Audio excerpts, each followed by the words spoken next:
Hello everybody, my name is Dietrich and today we are test driving an all-new 2025 Subaru Forester Premium, and when I say all new, it's kind of new. This car is based on the same Subaru global platform that the old Forester was based on, and that pretty much every other car Subaru makes besides the BRZ right now is based on.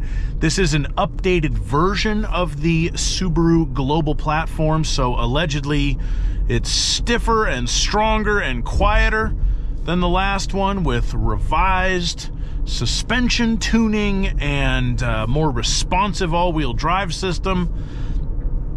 I will say, when you first get behind the wheel of a Forester, a new Forester, the overwhelming impression that you get is smoothness.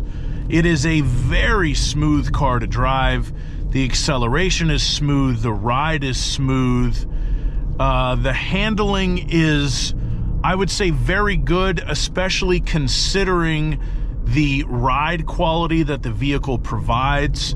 It is an excellent balance between ride and handling, because you still have decent handling, but this is, if you're looking for a compact SUV and the number one thing that you want is a smooth ride, just go buy a Forester, because I've driven pretty much every car in this class and this one's clearly the smoothest as far as the ride and everything else, and the handling is still decent. The engine and transmission is largely the same as the outgoing model. CVT automatic is standard across the board. 2.5 liter four-cylinder engine with 180 horsepower and 176 torque. That's 2 less horsepower but 2 more torque than last year. Don't ask me why. Subaru kind of decided how much horsepower the Forester should have 20 years ago, and they've been sticking with it ever since. The acceleration is decent. Supposedly this year's engine is a little bit more refined and smooth than last year's engine, and it kind of feels that way.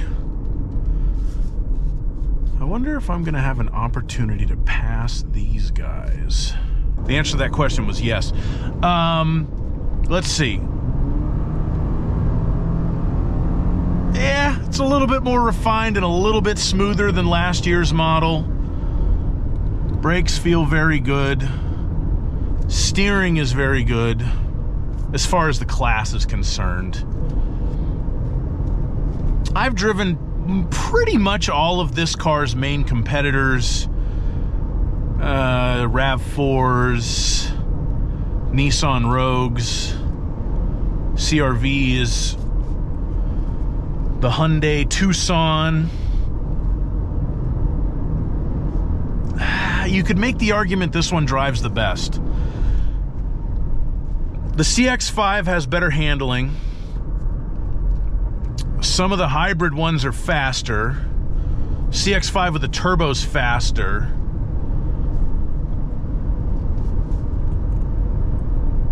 But if you were doing like a Venn diagram, I don't know, this one may drive the best. And it is a marginal improvement over the old one. I actually spent a couple of days driving a 2024 Forester Limited like 2 months ago, and I've driven a million Foresters over the years. This is a little bit better than the outgoing model.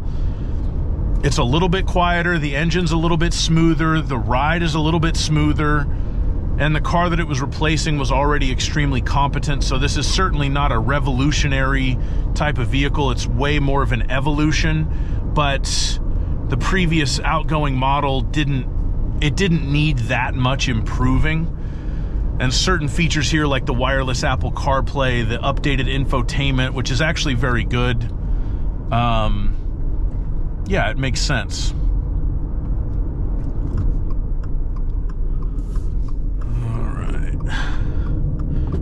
Give it the full throttle. It's not fast. It gets up to speed, but it's not fast. that was full throttle, and it was, yeah, that it could have used those 2 extra horsepower, I guess.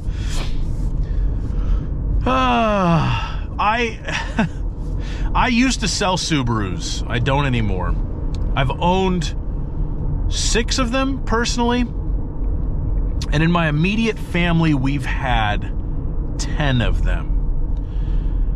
And today is August 2nd, 2024. 18 years ago today, I started my very first job in car sales, which was at a Subaru lot in Southern California. There's a guy on a motorcycle passing, not illegally, but ill-advisedly. I started on a Subaru lot in Southern California 18 years ago today. 18 years ago today, Subaru Forester 2.5X Premium, which was basically this car just 18 years ago, had 173 horsepower. Fast forward enough time for a person to be born and be eligible to vote, and it has 180 horsepower. It's gained 7 horsepower in 18 years. And it's been redesigned once, twice, 3 times? 3 times. There you go. There you go. I do think that the powertrain, if there's a disappointment to me in this car, it's that. And I mean, Subaru is famous for that. It was the same with the WRX STI. When it first came out in the US for the 2004 model year, it had 300 horsepower. And at the time, that was 40 more than a Ford Mustang GT with a 4.6 liter V8. Fast forward to 2021, when the car went out of production, it had 310 horsepower, and a Mustang GT had 460. So Subaru has really been resting on their laurels in the horsepower department. They've vastly improved other areas of the car. This vehicle is far more refined than a 2006 Forester. They didn't even have frames around the door windows back then. The wind noise was hellacious on those cars, and the ride was nowhere near what this car does. And of course, the technology and the eyesight safety system and the blah, blah, blah. All of those things have been radically improved. There's no question about that. But, you know, and even though technically it's a different engine design, it's been updated a couple of times. It has direct fuel injection. It, you know, more modern, blah, blah, blah. And you have a different transmission. This is a CVT as opposed to either the 4-speed automatic or the 5-speed manual that would have been available on a 2006 Forester Premium 18 years ago. You know, this is a more efficient transmission, and people complain about it a lot more on the internet. But yeah, something. And apparently they're going to come out with a hybrid version of this car in a couple of years, and depending how that turns out, that probably would be the one to get, I would guess. But for now, you get 180 horsepower and a very smooth ride and a very roomy and practical and nice cabin. And it is a very comfortable and relaxing car to drive. I'll give it that. I will give it that. It's been, I'm going through some things in my personal life today, which are not important to my YouTube channel, but driving on the way out to film this test drive route, it was kind of nice to just be in this car because it does feel very relaxing and very smooth and very enjoyable to drive.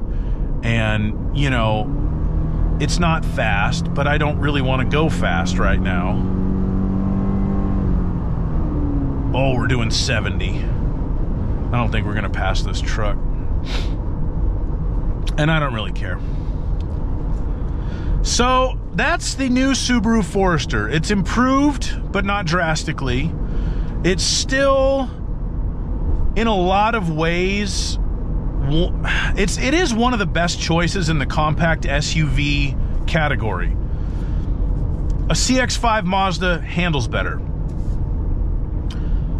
You can buy hybrids from any number of other manufacturers that are going to get better fuel economy and probably be faster in a straight line. Cars like the Hyundai Tucson offer more tech at the top end than this will. But overall, if you look at the whole shebang, Forester's still very compelling for the comfort, the practicality, the all-weather capability, the resale value. It's still a compelling package.